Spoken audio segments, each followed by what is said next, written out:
Hai, gue Ruby. Episode dibaca yang kali ini kita akan ngulik 5 buku jagoannya Sam Altman, foundernya ChatGPT. Untuk pertama kali juga kita akan bikin sesi ini interaktif. Teman-teman di layar lu bisa pilih 1 dari 5 buku ini.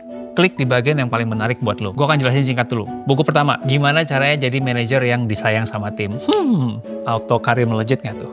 2, strategi bertahan hidup di Antartika. Setelah nonton ini, lo akan jadi pribadi yang lebih tangguh untuk ngadepin masalah apapun. Yang ketiga, rahasia scale up gila-gilaan ala foundersnya LinkedIn. Dari luar kelihatannya kayak cuma buat pengusaha, tapi sebenarnya framework blitzscaling ini bisa dipakai di berbagai macam konteks hidup. Keempat, cara lu bisa closing jualan apapun. Siapa sih di sini yang nggak jualan? Lu mesti jual ide ke bos lu, minimal lu mesti jual diri sendiri juga, lewat personal branding mungkin lu butuh ini. Dan yang kelima, kenapa monopoli pasar itu bukan musuh, tapi senjata supaya bisnis lu bisa berkembang. Let's get started. Buku ini wajib dibaca kalau lu pengen jadi pengusaha, pemimpin, founders yang disayangi sama tim lu, plus efektif. Julie Cho, penulis buku ini, adalah intern pertama di Facebook yang jadi manajer waktu usia 25 tahun, punya tim 100 orang, dan dia sekarang punya blog yang di-follow sama 93.000 orang. Dia bilang, lu mesti jelas dulu goal manager apa. Ya, dan satu kalimat ini powerful banget. Role kita sebagai manajer sebenarnya adalah mengimprove tujuan kita bersama, orang-orangnya sama prosesnya, supaya kita sebagai tim bisa dapat efek multiplier, efek pengali yang gede banget dari usaha kita secara kolektif. Di sini, lo mesti sadar dulu bahwa ada 4 entry point sebagai seorang manajer, dan semuanya akan punya cara yang berbeda-beda. Gue akan siapin checklistnya juga, lo bisa screenshot nanti. Mari kita go through satu persatu.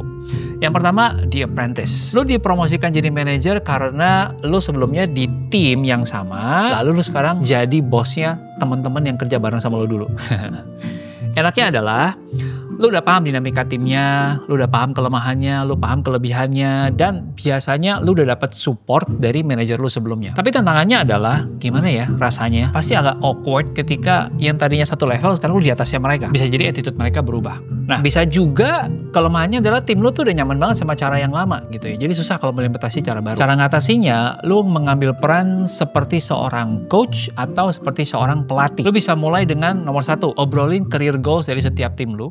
Nomor 2, cocokin kekuatan member lu sama project yang pas. Dan yang ketiga, diskusiin aspirasi mereka. Misalnya setahun ke depan lu punya plan apa, lu pengen jadi apa, right? Untuk para manager apprentice, screenshot checklist yang ada di layar untuk memudahkan lu. Nomor 2, kalau lu adalah manager pioneer. Nah, berarti lo ngebangun tim dari nol. Enaknya jelas banget, ya. Lo punya kendali penuh tim seperti apa yang pengen lo pilih. Lo bisa ngambil orang-orang yang terbaik yang lo rasa cocok. Lo punya kendali atas kulturnya dan prosesnya mau kayak gimana. Tapi tantangannya adalah lo akan sering ngerasa kesepian karena ini teritori baru buat lo ya, gitu. Dan nggak ada playbooknya gitu ya. Cara ngatasinya adalah dengan paling mudah cari support system dari manajer-manajer lain di bidang yang lain, baik yang ada di dalam perusahaan maupun di luar perusahaan. Nah, si Julie ini juga cerita, dia sering kali curhat dan minta bantuan dari manajer lain, bahkan di perusahaan lain, di Google, Airbnb, sampai Amazon gitu ya, buat tukeran pengalaman. Screenshot ini adalah checklist buat lo kalau lo manajer jalur pioneer. Yang ketiga,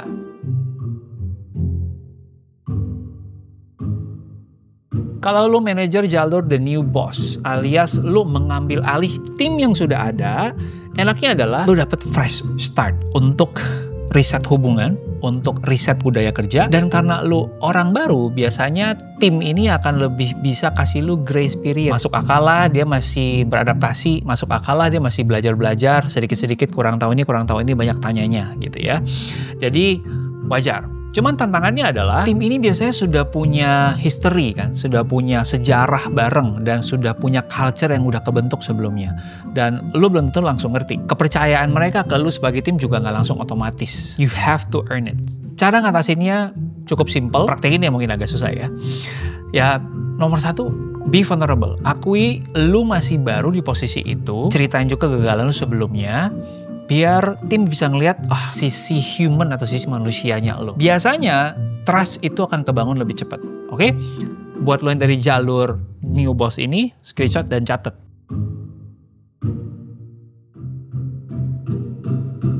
Terakhir, kalau lo jadi the successor atau Lo meneruskan manajer yang sebelumnya, apalagi yang manajer sebelumnya disayang sama tim ya. Wah, ini tough man dan agak tricky. Enaknya sih sebenarnya ini mirip-mirip kayak The Apprentice ya. Lo udah familiar sama cara-cara kerja timnya, tapi tantangannya adalah ekspektasi timnya tinggi banget ya. Dan orang tuh udah malas berubah. Orang tuh pengennya, gue maunya persis sama game manager yang lama gitu ya. Nah, cara ngatasinya adalah semenjak dari awal lo harus set the boundaries clear, set the expectation clear. Gua nggak akan jadi fotokopi pendahulu gua. Bilang sama tim ini, kasih izin supaya lo punya cara kepemimpinan sendiri. Masuk akal dong. Nah, kalau lo set the tone dengan tepat dari awal, ke belakang akan jauh lebih mulus. Catat, screenshot, checklist yang lo butuhkan ini. Lihat deh kata-katanya Sam Altman di blognya dia waktu baca buku ini. Buat gue ini terdengar kayak nasihat emas buat dunia startup. Susah banget harus kerja pas lo lagi capek-capeknya. Tapi justru saat-saat kayak gini kalau lo nambah effort 5% lagi, di titik kritis ini lo akan bisa ngalahin kompetitor. And yes, ini based on true story dari perjalanan Sir Henry Shackleton dan 27 krunya. Bayangin ya, lo ikut ekspedisi ke Antartika, kapal lo terjebak di es, terapung selama 1 tahun 4 bulan sampai akhirnya baru lo ketemu daratan.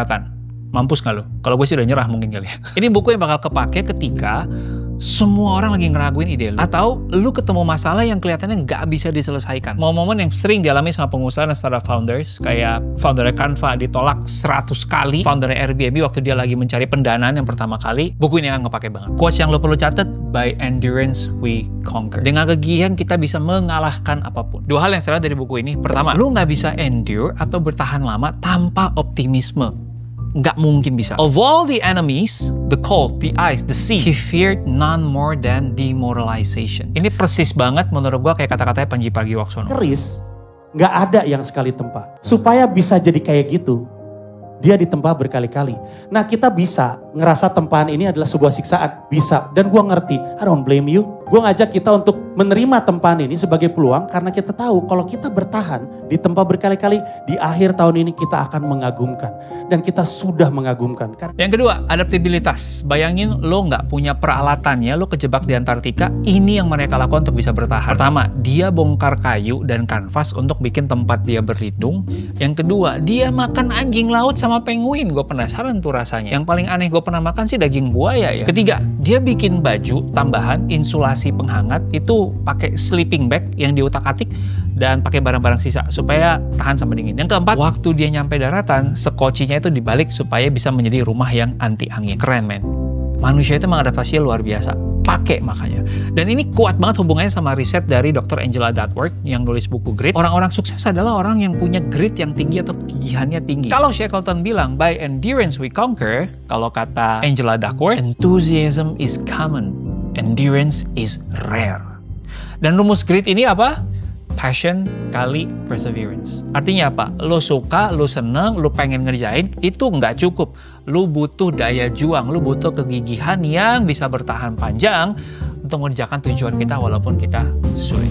Kita masuk ke buku ketiga. Buku ketiga, salah satu favorit gue, Blitzscaling, yang nulis Reid Hoffman, founder LinkedIn, sama Chris Sham. Dia adalah seorang entrepreneur yang tulisannya sampai masuk ke kurikulumnya Harvard Business School. Gila men. Bill Gates juga highly praise buku ini, Brian Chesky, sampai salah satu timnya Meta, Sheryl Sandberg. Kenapa bagus? Karena gini, inti dari Blitzscaling adalah pertumbuhan masif yang dengan sengaja ngorbanin efisiensi. Ring a bell nggak? Kira-kira startup Indonesia pada masa-masanya yang jumlah karyawannya dari 100 naik ke 1000 tuh cepet banget. Kira-kira apa? Nah, kebayang. Itu dia strategi yang dipakai. Dan ini dipakai sama begitu banyak perusahaan. Airbnb, Dropbox, Spotify, LinkedIn, PayPal, Slack, Amazon, semua pakai ini. Tahun 1996, Amazon itu jumlah karyawannya ratusan, pendapatannya $5 juta. Tahun 1999, jumlah karyawannya udah berapa tebak? 7.600 hai. Dan pendapatan udah tembus 1,64 miliar. Tapi disclaimer teman-teman, Blitzscaling ini bukan buat semua jenis bisnis. Mari kita analisa lebih dalam ya. 1, karena dia pasti bikin manajemen kita nggak efisien. Jadi siap-siaplah kalian pusing ya tim HRD-nya. 2, biasanya ini kan ngabisin modal super cepat. Tapi kalau goal lu adalah menjadi yang paling cepat supaya bisa mengalahkan orang-orang nomor 2, 3, 4, dan 5, ya lu harus berani terima. Ketidak-efisien itu bagian dari cara kita untuk strategi ngalahin yang lain. Karena ketika kita sudah besar, yang lainnya nggak bisa ngalahin kita. Oke? Nah, beberapa hal yang mesti lu catat. Jangan lupa screenshot ya. Pertama, prioritize speed over efficiency. Kecepatan lebih penting daripada struktur yang terlalu rapi yang mencari kesempurnaan. 2, embrace uncertainty and risk. Kita mesti berani berkeputusan walaupun datanya belum lengkap. 3, aim for massive scale. Target lu bukan sekedar survive, tapi harus jadi yang paling besar, harus mendominasi. 4, leverage network effects. Semakin banyak orang yang pakai produk kita, maka semakin susah kompetitor ngelawan. Kebayang? Produk apa yang tiba-tiba melesat, yang tiba-tiba banyak orang yang pakai, sehingga kompetitornya, ya udahlah, I give up. Nah, contohnya social media. Semakin banyak orang yang pakai, semakin seru kan? Karena teman-teman lu ada di sana semua. Gitu ya, kecuali emak bapak lo ya, kalau bisa sih jangan deh di situ. But other than that, kebayang kan maksudnya gue kan. Itulah kenapa network effect itu penting banget. Dan seringkali kalau nggak pakai blitz scale gini, susah untuk tercapai. Selain 4 faktor itu, lo butuh 4 faktor growth lagi yang bisa ngedukung blitz scaling lo. Catat dan screenshot. Pertama, market size. Ini harus gede banget dan harus tumbuh cepat. Kalau nggak, blitz scaling nggak mungkin. Kedua, distribusi. Produk lu kalau bagus, tapi distribusinya aja like buy, orang nggak bisa nyari itu, orang nggak bisa beli itu. Makanya Airbnb dia juga nebeng Craigslist waktu di awal-awal, atau dia viral, dia pakai fitur freemium, awalnya gratis, kalau mau beli lebih baru harus bayar. Ini yang terjadi sama aplikasi editing, tahu ya? Nah, betul sekali. Orang semua pakai dulu free, kemudian pelan-pelan dia bikin lu dan lagi, network efeknya udah ada, boom. Mau nggak mau lo bayar. Ya, gue akan kasih lagi 2 studi kasus supaya lo bisa screenshot, lo bisa baca lebih lanjut dan semakin paham framework blitz scaling ini. Oke? Yang pertama, sama jasa wedding fotografi. Kalau lo mau dominasi market, strategi blitz scalingnya kira-kira gini. Kedua, bumbu masak. Kalau lo pengen mendominasi market, grow cepat, strategi blitz scalingnya kira-kira seperti ini. Screenshot, catat, praktekin, itu paling penting. Solution Selling ditulis oleh Michael Bosworth. Dia adalah seorang trainer dan sales di Xerox. Framework Solution Selling ini dipakai di 50 lebih affiliate yang menghasilkan $2,8 juta per tahun. Sebelum akhirnya framework ini dia berani untuk jual, sehingga kita bisa belajar. Mantap nggak tuh? Garis besarnya ada 2. 1, catat ya. People love to buy, but they hate to be sold. Orang tuh suka beli, tapi nggak suka dijualin. Kedua, kebanyakan salesperson itu lebih fokus sama produknya, fitur-fiturnya. Padahal seharusnya fokusnya adalah ke menyelesaikan masalah dan problem-problem dari orang yang beli barangnya. Kita dalamin ya. Kebutuhan bayar ada 3 level. Yang pertama, latent pain. Ini adalah masalah sebenarnya si buyer, tapi dia belum sadar atau dia nganggep gue belum ada solusinya. Yang kedua, pain. Buyer ini sudah ngaku ada masalah sebenarnya, tapi belum punya gambaran solusinya gimana. Yang ketiga, vision. Buyer mulai punya gambaran solusi idealnya gimana. Di sini tugas kita sebagai sales adalah mengarahkan gambaran solusi tadi supaya sesuai dengan produk dan jasa yang kita tawarkan. Sampai sini paham? Catat dan screenshot supaya nggak lupa. Kita lanjut. Untuk menyelesaikan 3 kebutuhan ini, Michael pakai framework namanya 9 block vision processing model. Ini akan kelihatan padat dan banyak istilah baru, tapi bear with me. Tenang aja, gue udah siapin catatannya, lo ntar tinggal screenshot. Oke? Lanjut. Jadi, 3 kebutuhan buyer tadi bisa jawab dengan 3 dimensi dalam 9 block model. Pertama, reason. Bantu buyer sadar kenapa ada problem. Cocok buat ngangkat latent pain. 2, impact. Apa dampak problem ini ke bisnis dia? Ini bikin buyer akan makin yakin kalau ini real pain yang harus diselesaikan. Ketiga, vision. Arahkan buyer untuk membayangkan solusi idealnya gimana. Kita bisa nyambungin ke tahap vision. Di setiap dimensi ini, kita akan gali kebutuhan buyer dengan 3 jenis pertanyaan. Pertama, open, eksplorasi buat gali cerita. Kedua, control atau scope, buat tahu batasan problem. Jadi kita mesti clear. Yang ketiga, confirm, validasi buat nyamain persepsi. Biar nggak cuma konsep, gue akan tunjukin 2 studi kasus di layar, screenshot, dan catat. Karena nggak ada waktunya kalau gue ngulang dan bacain di sini. Pertama, anggap lo adalah tim sales dari wedding photographer yang lagi approach ke klien. Script 9 block visionnya kira-kira kayak gini. Yang kedua, anggap lu adalah pengusaha yang jualan bumbu masak. Script 9 block visionnya kira-kira seperti ini. Screenshot, capture, praktekin. Aman ya? Setelah ini gue yakin lo akan makin jago closing. Hehe. Lanjut ke buku kedua. Buku terakhir, Zero to One. Salah satu buku favorit gue juga. Yang nulis Peter Thiel. Dia adalah ex-co-foundernya PayPal. Dia investor pertama di Facebook. Dan teman-teman pasti tahu dia yang punya Palantir Technologies. Perusahaan Big Data dengan valuasi 400 miliar. Jadi dia udah pasti bukan asal bacot doang ya. Tapi konsepnya memang agak kontroversial menurut gue. Monopoly is good. ambil waktu cerna sebentar. Monopoly is good kalau dimaknain kayak gini. Ada satu perusahaan yang melakukan sesuatu dengan segitu baiknya daripada semua yang lain, sehingga yang lain-lainnya nggak bisa bertahan. Kita ambil contoh, Google. Bukan berarti mereka monopoli ya, tapi yang paling deket ini. Google waktu itu jadi salah satu search engine yang bisa dibilang terbaik saat itu. Sehingga dia bisa dapetin margin gede, lebih dari 25%. Karena marginnya gede, dia bisa invest lagi buat bikin produknya makin lama makin bagus lagi. Yang untung siapa? Kita juga sebagai pengguna, masyarakat juga untung. Jadi kalau ada perusahaan lain yang pengen ngalahin Google, dia nggak bisa sekedar jadi perusahaan yang biasa-biasa aja. Dia harus bisa bikin sesuatu yang 10 kali lebih bagus. Jadi gini, monopoli yang baik justru bikin inovasinya naik level. Menurut Peter Thiel. Dan menurut gue make sense banget. Sekarang ngeliat nggak calon-calon yang mengalahkan Google siapa? Yes, ChatGPT. Sudah semakin berkurang mungkin orang yang tanya sama Google. Makin banyak orang tanya sama ChatGPT. Atau misalnya sesimpel TikTok. Untuk pencarian, orang udah berkurang juga kali nyari kata-kata. Orang akan nyari video langsung bisa menerangkannya ke gue dalam waktu 1 menit di TikTok. Jadi memang harus 10 kali lebih baik sehingga bisa ngalahin si monopoli ini. Dan itu memaksa kita untuk berinovasi. Setuju? Nggak setuju? Nggak apa-apa, kita obrolin di komentar ya. Buat ngetes supaya apakah bisnis lo, perusahaan lo, startup lo bisa jadi the next big monopoly, Peter Thiel punya 7 pertanyaan yang bisa lo tes ke bisnis lo. Pertama, engineering questions. Apakah lo bisa bikin terobosan atau teknologi breakthrough, bukan sekedar incremental improvement atau inovasi yang kecil-kecil. Lo bisa bikin inovasi yang luar biasa. Yang kedua, timing questions atau waktu. Apakah sekarang waktu yang tepat untuk mulai bisnis lo? Gue ngalamin sendiri, contoh bisnis yang waktunya tidak tepat. Gue bikin bisnis frozen fruit. Buah-buahan yang sudah dipotong, yang sudah di frozen, orang nyampe ke rumahnya tinggal masukin blender, campurin air atau air kelapa, 3 menit jadi tuh frozen smoothies. Masalahnya, gue kecepetan bro. Gaya hidup sehatnya belum nyampe, baru di sekeliling gue doang. Kedua, orang yang pengiriman model Gojek tapi buat frozen food belum ada waktu itu. Providernya cuma 1. Jadi bisnis gue waktu itu tutup gara-gara apa? Bukan gara-gara barang gue jelek. Gara-gara perusahaan yang ngirim frozen foodnya tutup. Terus siapa yang mau kirim? Nggak mungkin. Gue bikin armada sendiri. Ya.